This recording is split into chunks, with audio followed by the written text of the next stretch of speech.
See, these ashar, they bring a light to the hearts of the mu'mineen. They bring a happiness to the hearts of the mu'mineen, and you can see just from that happiness who is on the right path, whose ibadah has khulus in it. You can see whose ibadah is for Allah Azza wa Jal and whose ibadah is for those here and there.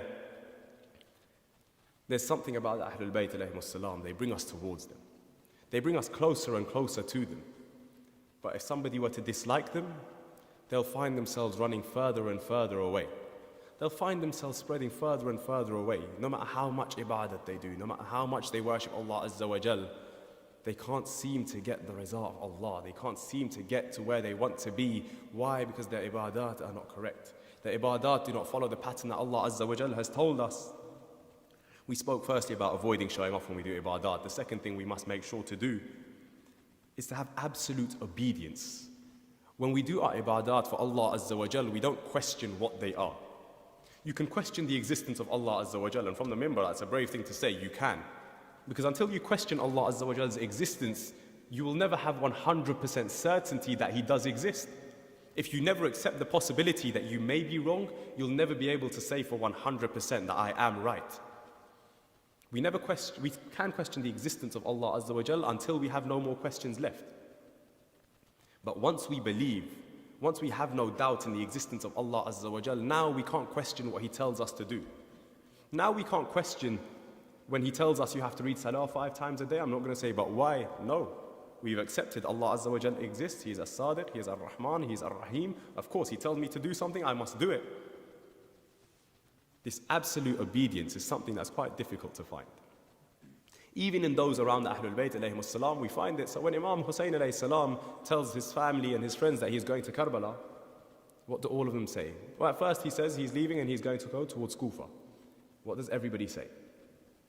Hussain, don't go to Kufa. Hussain, the people of Kufa are bad people. Hussain, they are not sincere. Hussain, don't go Kufa. Don't travel towards Iraq. Everyone says that. When Imam Hussain says, Abbas, we are leaving Medina. We are going towards Kufa. Aqa, let me pack my things as well. I will come with you. There's no question of, Ya Imam, don't go towards Kufa. You think Abbas doesn't know what the people of Kufa are like? You think Abbas doesn't know what dangers lie ahead? No. Of course he does. But Abbas doesn't say, Mawla, don't go there. Mawla, don't go there. No, he says, Mawla, you go, I will follow you. You lead the way, I will come behind. And in here is another point of Abul Fadl Abbas's ibadah. In here is another point of how we should be. We say absolute obedience is important, like Abul Fadl Abbas demonstrates. The other thing that we have to remember is when we do these ibadat, it's very easy to then become arrogant towards other people. It's very easy to start thinking, I'm more important than you, I am better than you, I am bigger than you. Why? Because I give this much charity. I'm better than you because I recite my namaz for this long. My namaz takes me this long to recite. I recite with all these taqibat. That means my namaz is the best, I'm the best. Look at Abu al-Fadl Abbas. Wherever Imam Hussain says something, what is his response? You lead, I will follow. We have to remember what our position is in this world, what our place is in this world. Abu al-Fadl Abbas, he never comes ahead of the Ahlul Bayt alayhi salam. It's Abbas. Imam Ali alayhi salam prayed for this very young man. This is Abbas. Hassan and Hussain used to rock his cradle. Abu al-Fadl Abbas, the father of Fazail, the father of Fazilat. But never once did you see him step ahead of Imam Hussain alayhi salam. Never once did you see him talk out of place, talk out of turn. No. In fact, the question is raised, where did Abbas show his greatness? I'll tell you now, Abbas never showed it himself. The very first time you'll see the greatness of Abu al-Fadl Abbas shown for all the world to see, Imam Hussain says to Abbas, Abbas, go stand on top of the Kaaba, tell them why we are leaving Mecca. You think Imam Hussain could not have gone up on top of the Kaaba himself? You think he couldn't have told the people himself why he's leaving Mecca? Of course he could have. But no, he wants the world to see who Abu al-Fadl Abbas is. He wants them to see how great and grand his brother is. So he says, Abbas, you go. You step forward. And it's one of the beautiful meanings of the name that Hazrat Abbas has, Qamar Bani Hashim, the moon of the family of Bani Hashim. What's the job of the moon? What does the moon do? See, the moon, it does not give off any nur of its own. It doesn't give off any light of its own. All the moon does is it reflects the light of the sun onto the earth. It reflects it for us in a time of darkness. When night falls and we can't see the sun, the moon is the one in contact with the sun. It gives the light off to us. No, the nur of the moon doesn't come from the moon itself. No, it just reflects that of the sun. Abu al-Fadl Abbas, his entire life, he does not give any opinion of his own. He does not give any answer of his own. No, Mawla Hussain says something, Abbas tells that to the people. Mawla Hussain wants something, Abbas does that in front of the people. And we see this in the lives of Imam Hassan and Hussain alayhi salam as well. There's a time where, and I'll speed through this, there's a time where a man comes to Imam Ali alayhi salam and he asks him a question. So what does Imam Ali do? He says, go and ask Hassan and Hussain. Go and ask my two sons.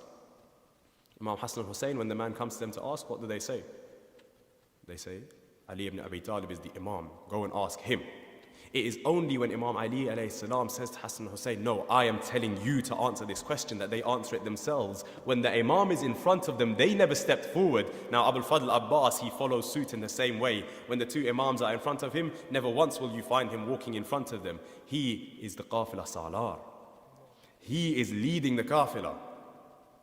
Even still, Imam Hussein's camel walks forward. Imam Hazrat Abbas's walks alongside him. Never will you find Abu al-Fadl Abbas step ahead of Imam Hussain alayhi salam, except maybe to protect him in a battle, except maybe to protect his brother.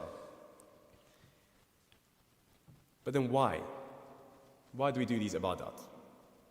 We're taking this example of Abu al-Fadl Abbas. Why do we do these ibadat? Why do we follow his example? What's the point of doing all these ibadat? See, Allah Azza wa Jal, He gives us certain benefits. He gives us certain rewards from our ibadat. He gives us certain things from each and every one of our ibadat. The first, and the one that we love so much, there comes a nur from the face of the abideen. Those who worship Allah Azza wa Jal, purely, truly worship Him, they have a nur shining from their face, a light emanating from their face. Again, we're talking about Abu al-Fadl Abbas, let's talk about Abu al-Fadl Abbas. You want to talk about nur? There were certain traits that were associated with the Banu Hashim. One of those traits was that they were beautiful, they were handsome. They were very good-looking people. The people used to say to Rasulullah, Ya Rasulullah, you tell us that Nabi Yusuf was the most beautiful, but for us, there is nobody better than you. When we see your face, we can't look elsewhere. To look at the face of Imam Ali alayhi salam is an ibadah in itself. Imagine how beautiful he must have been. The names Hassan and Hussain themselves, they come from the word husn, beauty. And in amongst all these people, Amir al-Mu'mineen Ali ibn Abi Talib alayhi salam, he says what? He looks at Abbas and says, Hada qamar Bani Hashim. This is the moon of the Bani Hashim. For a people who are known for their beauty, to be the moon of that tribe, the moon of that family, qamar Bani Hashim, Imagine the nur that shines from the face of Abul Fadl Abbas. And I tell you that you don't need to imagine it. Go to Karbala. Look at the nur shining from his haram.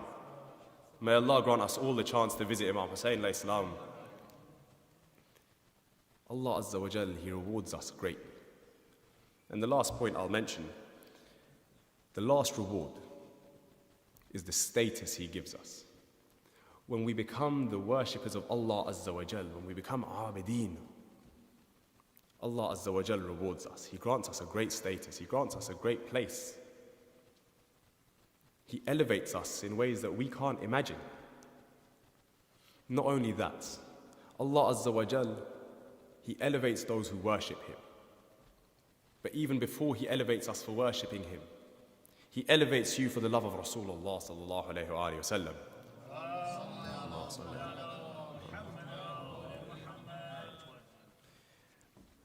Before even that, He elevates you for the love of Amir al-Mu'mineen alayhi salatu wassalam. Before even that, He elevates you for the love of Hassan and Hussain. And before all of that, He elevates you for the love of those who love Him. So if I say He elevates you for the love of Abul Fadl Abbas himself, I would not be wrong. When I say that, I say it from a minbar, I say it with some respect, I say it knowing the gravity of what I say. If you have love for Abul Fadl Abbas, just know this. When Allah Azza wa Jal says in the Quran, and this is the final reward I'll mention for our ibadat, وَادْخُلِي جَنَّتِي, the last ayah we recited, and enter my Jannah. Allah Azza wa Jal is talking to you. That love of Abul Fadl Abbas, it will take you to places you've never imagined before, and the greatest place of all of them, the heaven, the Jannah of Allah Azza wa Jal. We pray to Allah Azza wa Jal, oh Allah, allow us all to be among the Ahl Jannah. We pray to Allah Azza wa Jal, oh Allah, allow us all to continue being a part of the azar of Imam Hussain alayhi salam.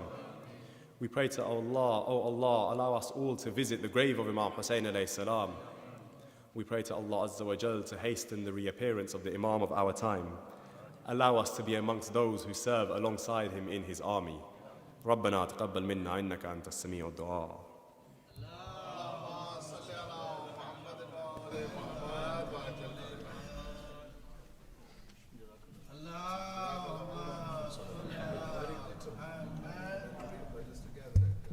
بارد قبلان صلوات اللهم صل على محمد.